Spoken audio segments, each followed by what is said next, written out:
ಎಲ್ಲರಿಗೂ ನಮಸ್ಕಾರ. Welcome to Shri official YouTube channel. ನಾನಿವತ್ತು ಕ್ಯಾಪ್ಸಿಕಮ್ ಪುದೀನ ರೈಸ್ ಮಾಡ್ತಾ ಇದ್ದೀನಿ. ಈ ಕ್ಯಾಪ್ಸಿಕಮ್ ಪುದೀನ ರೈಸ್ನ ಯಾವ ರೀತಿ ಮಾಡೋದು ಮತ್ತು ಈ ಕ್ಯಾಪ್ಸಿಕಮ್ ಪುದೀನ ರೈಸ್ಗೆ ಏನೆಲ್ಲ ಬೇಕು ಅಂತ ನೋಡ್ಕೊಳ್ಳೋಣ. ನಾನಿಲ್ಲಿ ಒಂದು ಬೌಲ್ ಪುದೀನಾನ ತೊಳೆದಿಟ್ಕೊಂಡಿದ್ದೀನಿ. 2 ಕ್ಯಾಪ್ಸಿಕಮ್ನ ಸಣ್ಣದಾಗಿ ಹೆಚ್ಚಿಟ್ಕೊಂಡಿದ್ದೀನಿ ಮತ್ತು 2 ಈರುಳ್ಳಿ ಕೂಡ ಸಣ್ಣದಾಗಿ ಹೆಚ್ಚಿಟ್ಕೊಂಡಿದ್ದೀನಿ. 2 ಟೊಮೊಟೊನೂ ಹೆಚ್ಚಿಟ್ಕೊಂಡಿದ್ದೀನಿ.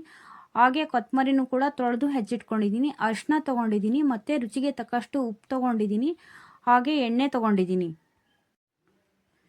ಒಗ್ಗರಣೆಗೆ 1 ಸ್ಟಾರ್ ಹೂವು, 3 ಏಲಕ್ಕಿ, 5 ಲವಂಗ, 1 ಟೇಬಲ್ ಸ್ಪೂನ್ ಸೋಂಪು, 2 ಇಂಚು ಚಕ್ಕೆ, 2 ಪಲಾವ್ ಎಲೆ ತೊಗೊಂಡಿದ್ದೀನಿ. ಹಾಗೆ ಹಸಿ ಮೆಣಸಿನ್ಕಾಯಿ ತೊಗೊಂಡಿದ್ದೀನಿ 6 ಮತ್ತು ಒಂದು 20 ಗೋಡಂಬಿ ಪೀಸಸ್ನ ತೊಗೊಂಡಿದ್ದೀನಿ ಮತ್ತು 2 ಇಂಚು ಶುಂಠಿ ಹಾಗೆ 1 ಗಡ್ಡೆ ಬೆಳ್ಳುಳ್ಳಿನ ಬಿಡಿಸಿ ಗೆಜ್ಜಿಟ್ಕೊಂಡಿದ್ದೀನಿ ಮತ್ತು ಅಕ್ಕಿನ ತೊಳೆದು ನೆನೆಸಿಟ್ಕೊಂಡಿದ್ದೀನಿ. ಇಲ್ಲಿ ನಾನು ಅರ್ಧ kg ಅಕ್ಕಿ ತೊಗೊಂಡಿದ್ದೀನಿ. ಒಂದು ಕುಕ್ಕರ್ಗೆ 4 ಟೇಬಲ್ ಸ್ಪೂನ್ ಎಣ್ಣೆ ಹಾಕ್ಕೊತಾ ಇದ್ದೀವಿ. ನಾವು ನಮ್ಮನೇಲಿ ರೆಗ್ಯುಲರಾಗಿ ಯೂಸ್ ಮಾಡೋದು ಕೊಬ್ಬರಿ ಎಣ್ಣೆನೇ. ಎಣ್ಣೆ ಕಾದ ನಂತರ ಗೋಡಂಬಿ ಹಾಕ್ಕೊತೀನಿ. ಇದನ್ನು ಮೀಡಿಯಮ್ ಊರಿನಲ್ಲಿ 1-2 ನಿಮಿಷ ಹುರ್ಕೋತೀನಿ. ನೋಡಿ, ಇವಾಗ ಗೋಡಂಬಿ ರೆಡಿಯಾಗಿದೆ. ಪಲಾವ್ ಎಲೆ ಹಾಕ್ಕೊತಾ ಇದ್ದೀನಿ, ಸ್ಟಾರ್ ಹೂವು ಹಾಕ್ಕೊತೀನಿ ಮತ್ತು ಹಾಗೆ ಏಲಕ್ಕಿನೂ ಹಾಕ್ಕೊತೀನಿ ಮತ್ತು ಲವಂಗ, ಮೊಗ್ಗು ಹಾಗೆ ಚಕ್ಕೆ ಹಾಕ್ಕೊತಾ ಇದ್ದೀನಿ. ಈಗ ಸೋಂಪನ್ನು ಕೂಡ ಹಾಕ್ಕೊತೀನಿ. ಇದನ್ನು ಒಂದು 20 ಸೆಕೆಂಡು ಮೀಡಿಯಮ್ ಊರಿನಲ್ಲೇ ಹುರ್ಕೋತೀನಿ. ನೋಡಿ, ಎಲ್ಲ ಗೋಲ್ಡನ್ ಕಲರ್ ಬಂದಿದೆ ಗೋಡಂಬಿ ಪೀಸಸ್ ಎಲ್ಲವ. ಈ ರೀತಿ ಹುರ್ಕೊಂಡಿದ್ದಾದಮೇಲೆ ಈರುಳ್ಳಿ ಕೂಡ ಸೇರಿಸ್ಕೊಂಡು 1-2 ನಿಮಿಷ ಮೀಡಿಯಮ್ ಫ್ಲೇಮಲ್ಲೇ ಹುರ್ಕೊತೀನಿ. ಈರುಳ್ಳಿನೂ ಕೂಡ ಈರುಳ್ಳಿ ಇವಾಗ ಟ್ರಾನ್ಸ್ಪರೆಂಟ್ ಆಗಿದೆ. ನೋಡಿ, ಈರುಳ್ಳಿ ರೆಡಿಯಾಗಿದೆ. ಇವಾಗ ಟೊಮೊಟೊ ಕೂಡ ಸೇರಿಸ್ಕೊಂಡು ಟೊಮೊಟೊನೂ ಕೂಡ 2 ನಿಮಿಷ ಹುರ್ಕೊತೀನಿ. ಟೊಮೊಟೊ ಎಲ್ಲ ಮೆತ್ತಗೆ ಆಗೋ ರೀತಿಲಿ ಹುರ್ಕೋಬೇಕಾಗುತ್ತೆ. ನೋಡಿ, ಟೊಮೊಟೊ ಎಲ್ಲ ಮೆತ್ತಗಾಗಿದೆ. ಇವಾಗ ನಾನು ಕ್ಯಾಪ್ಸಿಕಮ್ ಕೂಡ ಸೇರಿಸ್ಕೊಂಡು ಅದನ್ನು ಕೂಡ 2 ನಿಮಿಷ ಹುರ್ಕೊತೀನಿ.